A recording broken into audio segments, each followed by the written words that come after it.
ಸ್ವಾಮಿ ದೇವಸ್ಥಾನದಲ್ಲಿ ತಮ್ಮ ಒಂದು ಹರಕೆಯನ್ನ ಅವರ ಪತ್ನಿಯವರು ಭಗವಂತನಲ್ಲಿ ಬೇಡಿಕೊಂಡಾಗ ಎಂಥ ಅದ್ಭುತ ಪವಾಡ ನಡೆದಿದೆ ಎಂದು ಹೇಳಿದಾಗ ನಮಗೆ ಆಶ್ಚರ್ಯವಾಯಿತು. ಏಕೆಂದರೆ ಇದು ಎಷ್ಟೋ ಜನ ಕೇಳಿರುವುದಿಲ್ಲ. ಕೇಳಿ, ಯಾರಿಗೆ ಎಷ್ಟು ಒಂದು ಕರ್ಮವಿರುತ್ತದೋ ಅಲ್ಲಿಯ ತನಕ ನೀವು ಹರಕೆ ಮಾಡಿಕೊಂಡರೆ ಸವೆಯುವುದಿಲ್ಲ. ನಿಮ್ಮ ಕರ್ಮ ಮುಗಿಯಬೇಕು, ಅಲ್ಲಿ ಹರಕೆ ತೀರಬೇಕು, ಎರಡೂ ಒಂದೇ ಸಮನಾಗಿ ಬರುತ್ತದೆ.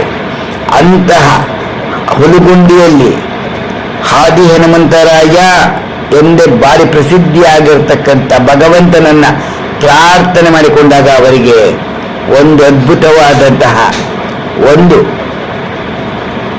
ತಮಗೆ ಏನು ಪತ್ನಿಯವರು ಬಯಸಿದರು ಅದು ಬಹಳ ಅನುಕೂಲವಾಯಿತು.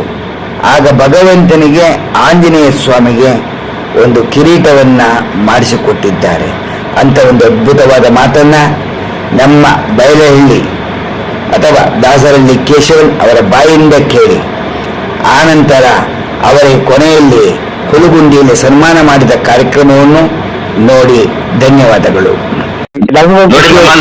ನನ್ನ ಅನುಭವ ಒಂದು ಹೇಳ್ಬಿಡ್ತೀನಿ. ಹುಲಗುಂಡಿನಲ್ಲಿ ಆಂಜನೇಯ ದೇವಸ್ಥಾನದಲ್ಲಿ ನನಗೆ ಹೀಗೆ 1989 ನನಗೆ ತುಂಬಾ ತಲೆನೋವು ಬಂದ್ಬಿಡ್ತು. ನಾನು ಹಾಸ್ಪಿಟಲ್ ಅಡ್ಮಿಟ್ ಆಗಿದೆ ಮಾಡಲ್ ನರ್ಸಿಂಗ್ ಹೋಮ್ ಅಲ್ಲಿ.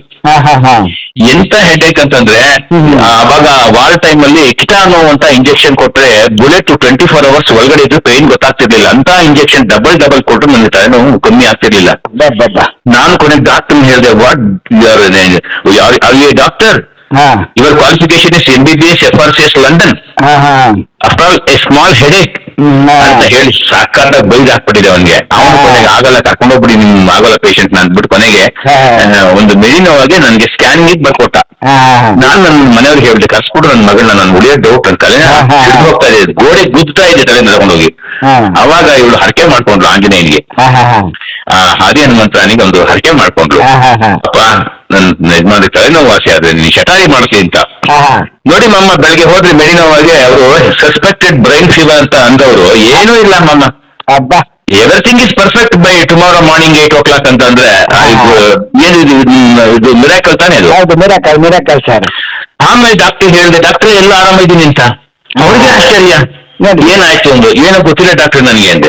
ನಮ್ಮ ಮನೆಗೆ ಬಂದ ಆಮೇಲೆ ಹೇಳಿದೆ, ನಾನು ಅರಕೆ ಮಾಡ್ಕೊಂಡಿದ್ದೀನಿ, ಅಯ್ಯೋ ಸರಿ ಬಿಡು, ಫಸ್ಟ್ ಕೆಲಸ ಮೊದಲು ಮಾಡೋಣ ಅಂತ ಶಟಾರಿ ಅಂತ ಮೊದಲು ಫಸ್ಟ್ ನಾನೇ ಮಾಡ್ಕೊಂಡಿದ್ದು ನಮ್ಮ 1989. ಹಾದಿ ಹನುಮಂತರಾಯ ಸ್ವಾಮಿಗೆ ನೀವು ಶಟಾರಿ ಮಾಡಿಸ್ಕೊಟ್ಟಿದ್ದೀರಿ? ಹೌದು ಮಮ್ಮ. ಎಷ್ಟು ವಯಸ್ಸಲ್ಲಿ ಮಮ್ಮ? 1989-90 ಮಮ್ಮ. ನೋಡಿ, ಈ ವಿಚಾರ ಎಷ್ಟೋ ಜನಕ್ಕೆ ಗೊತ್ತಿರೋಲ್ಲ.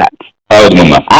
ತುಂಬಾ ಜನಕ್ಕೆ ನಾನು ಇದನ್ನ ನನಗೆ ಆಯ್ತು ಅಂತ ನಾನು ಹೇಳಿ ಅನುಭವ ಹೇಳಿ ಹೇಳಿದಾಗ ಭಗವಂತನಲ್ಲಿ ಒಂದು ವಿಶ್ವಾಸ, ಒಂದು ಪ್ರೀತಿ ಬರುತ್ತಲ್ಲ ಸರ್?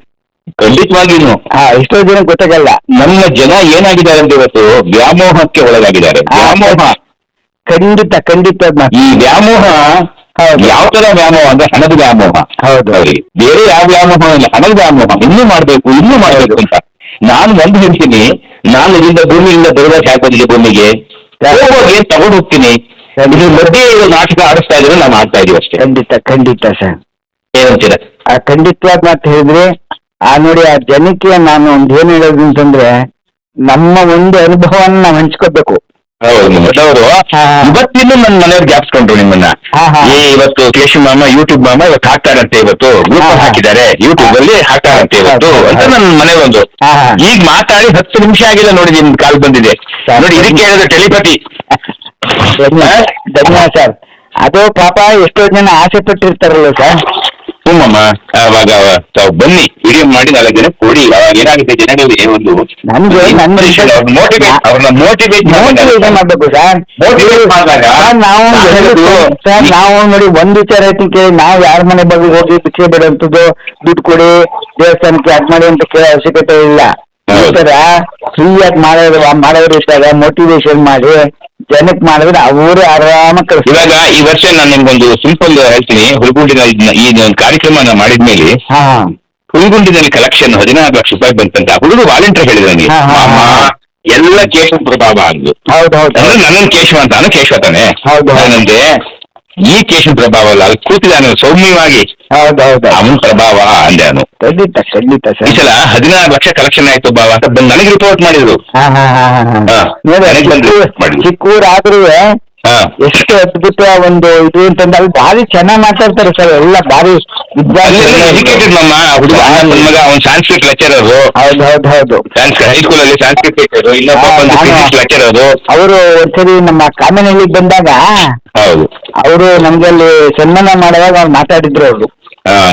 ನನಗೇನ್ ಗೊತ್ತಮ್ಮಮ್ಮ, ಈ ಸನ್ಮಾನಗಳು, ಈ ಸಮಾರಂಭ ನನ್ಗೆ ಇಷ್ಟ ಆಗಲ್ಲ ಮಮ್ಮ. ಕಾರಣ ಏನಂದ್ರೆ ನಾವ್ ಏನ್ ಮಾಡಿರೋದು, ನಾನು 4 ಜನಕ್ಕೆ ಯಾಕೆ ನಮ್ದೇನಿದೆ, ಏನಕ್ಕಾಗಿ ನಾನು ಮಾಡ್ಕೊಬೇಕು ಸನ್ಮಾನ? ನನಗೆ ಸನ್ಮಾನ ಮಾಡೋದು ಅದಲ್ಲ ಸರ್, ಸನ್ಮಾನ ಮಾಡೋದು ಏನ್ ಗೊತ್ತಾ ಸರ್, ಅದು ಅವರ ಒಂದು ಪ್ರೀತಿಗೋಸ್ಕರ ಮಾಡೋದು. ನಾನು ಪ್ರತಿಷ್ಠೆ ಮಾಡುವಾಗ ನಾನು ಹೇಳಿದ್ದೀನಿ, ನನ್ ಹೆಸರು ಹಾಕ್ಸ್ಬೇಡಿ ಅಂತಾನೆ. ನನ್ಗೆ ಹೆಸರು ಬರಕೆ ಇಲ್ಲ ಮಮ್ಮ, ಕಾರ್ಯ ಕೆಲಸ ಆಗ್ಬೇಕಾ, ಏನೋ ದೇವ್ರಿಗೆ ನಮ್ ಸಂಕಲ್ಪ ಮಾಡ್ಕೊಂಡಿದ್ದಾರೆ, ನನ್ ಕಾರ್ಯ ಆಗ್ಬೇಕು ಅನ್ನೋದು ಒಂದೇ ಉದ್ದೇಶ. ನಾವು ನೋಡಿ ಬೇರೆ ಖಂಡಿತ ಇಲ್ಲ. ಮುತ್ತಣ್ಣ ಜೊತೆಲಿ ಬಂದಾಗ ನಿಮ್ಮನ್ನ ನೋಡಿದಾಗ ಹೌದು, ಅವತ್ತಿನ ನೆನಪು ಇವತ್ತು ಮೈಸೂರಿಗೆ ಬಂದಾಗಲೂ ನೋಡಿ ನೆನಪಿದೆ. ಹೌದು, ನಿಮ್ಮ ಮನೆಯವರು ತುಂಬಾ ಬಾರಿ ಯಾವಾಗ ಕಂಡ ಮಮ್ಮ ಅಂತ ಮಾತಾಡಿದ್ದಾರೆ. ದೇವಸ್ಥಾನದಲ್ಲಿ ವಸಂತ ಮಾಡ್ಬೇಕಾದ್ರು ನಮ್ಮ ಮನೇಲಿ ವಸಂತ. ನಾನು ಮಮ್ಮ 38 ವರ್ಷಗಳ ಕಾಲ ಅಲ್ಲಿ ಒಂದು ಸೇವೆ ಮಾಡಿದೀನಿ ಮಮ್ಮ, ಕೇಶವಂದನ್ನ.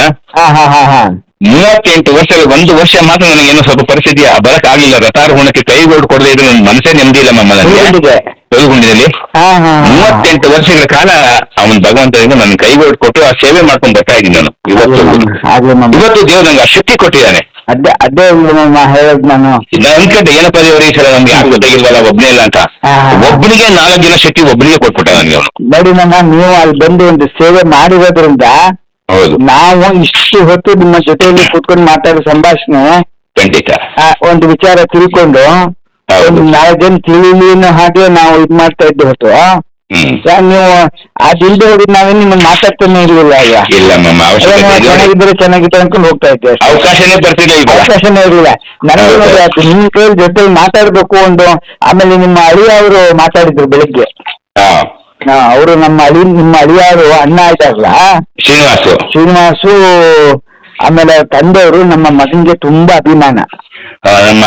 ಧರ್ಮವರ್ಷಿದರು ತುಂಬಾ ಅಭಿಮಾನ ಅಂದ್ರೆ ನಮ್ಮ ಫ್ಯಾಮಿಲಿ ನಿಮ್ ಬೀಗರು ಎಷ್ಟು ಅಭಿಮಾನ ನಮ್ಮನ್ ಕಂಡ್ರೆ ಅಂದ್ರೆ, ನಮ್ ಮಗ ಮನೆಗೆ ಆಫೀಸಿಂದ ಮನೆಗೆ ಏನಾದ್ರು ದುಡ್ಡು ಕಲೆಕ್ಷನ್ಗೆ ಹೋದ್ರೆ ಮನೆಯಲ್ಲಿ ಊಟ ಮಾಡ್ಕೊಂಡು ಹೋಗ್ಲೇಬೇಕು.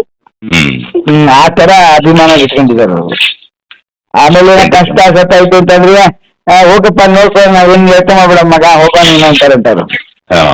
ಆ ತರ ಬರ್ತಾರೆ ನಮ್ಮ ಮನೆಗೆ ಯಾವಾಗ್ಲೂ ಫಂಕ್ಷನ್ ಸಂತೋಷ ಆಯ್ತು, ಬಹಳ ಸಂತೋಷ ಆಯ್ತು ಸರ್. ನೀವು ಮಾತು ಹೇಳಿದ್ದಕ್ಕೆ ಸಂತೋಷ ಆಯ್ತು. ಆ ಹಾದಿ ಹನುಮಂತರಾವ್ ಇಂದು ಇದು ಹೇಳಿದ್ರೆಲ್ಲ ಬಹಳ ಅದ್ಭುತವಾದದ್ದು. ಆ ಶಕ್ತಿ ಅಂತ ನನಗೆ ಉಳ್ಕೊಂಡ್ರೆ ಜೀವನಗಳು ಏನಿದೆ, ಮುಂದೆ ಏನ್ ಹೋಗ್ತಾ ಇದೆ ಎಲ್ಲ ಬೋನಸ್ ಮಮ್ಮ. ಸರ್ ಯಾರು ಆ ತರ ತಿಳ್ಕೊಳ್ಳೋದು ಸರ್, ಈ every what we are enjoying every moment it's a bonus. Because we have already reached the limit. Very great. ಅಲ್ವಾ? ಏನ್ ನಾನು ಹೋಗ್ತೀನಿ ಒಂದೊಂದು ನಿಮಿಷ ನನಗೆ bonus. Each and every minute it is a bonus to me. ಹೌದು. Others I don't know. ಯಾಕೆಂದ್ರೆ ಅವರೆಲ್ಲ ಚಿರಂಜೀವಿ ಅಂತ ಕಾಣುತ್ತೆ, ಇರ್ಲಿ ಚೆನ್ನಾಗಿದೆ, ಅವ್ರು ಚೆನ್ನಾಗಿ ಇಟ್ಟಿರ್ಲಿ ಅವ್ರನ್ನ. ಅವ್ರಿಗೆ ಇನ್ನೂ ಆಸೆ ಆಕಾಂಕ್ಷೆಗಳು ಮೂರೈಸಿಲ್ಲ. ಎಲ್ಲಾದ್ನೂ ಮುಗಿಸ್ಬಿಟ್ಟಿದೀನಿ ಮಮ್ಮ. ಖಂಡಿತ ಆಗ್ಲಿ ಸರ್. ಆಮೇಲೆ ಇದು ನಮ್ದು ಯೂಟ್ಯೂಬ್ ಮಾಮ ಹುಲಿಕಲ್ ಚಾನಲ್ ಅಂತ.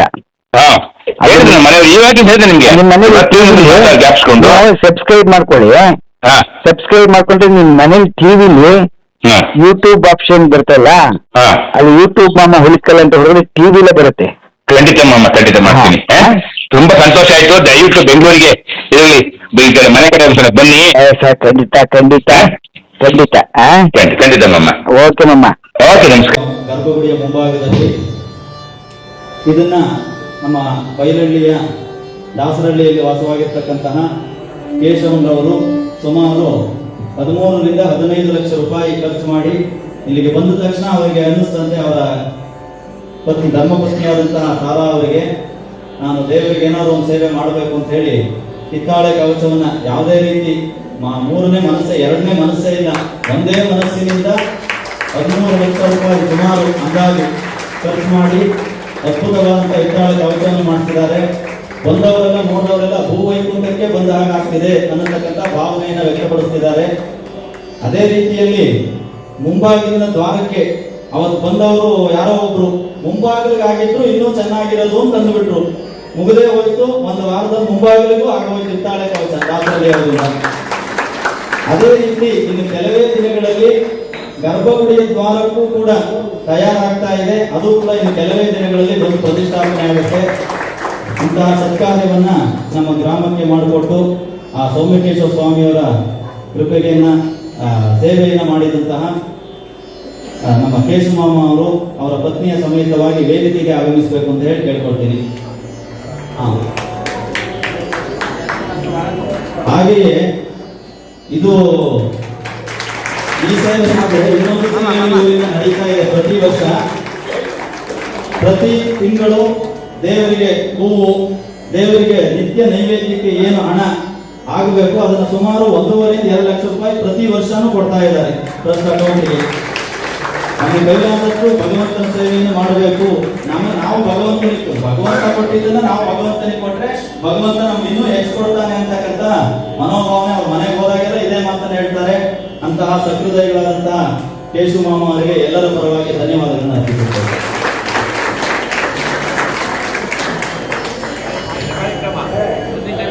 ಕಾರ್ಯಕ್ರಮವನ್ನು ಮುಂದುವರಿಸಬೇಕು. ಒಂದು ಕ್ಲಿಪ್ ಕಳಿಸ್ತೀನಿ ವಾಟ್ಸಾಪ್. ಆಯ್ತು ನಮ್ಮ ಓಕೆ ನಾನು ಅದಕ್ಕೆ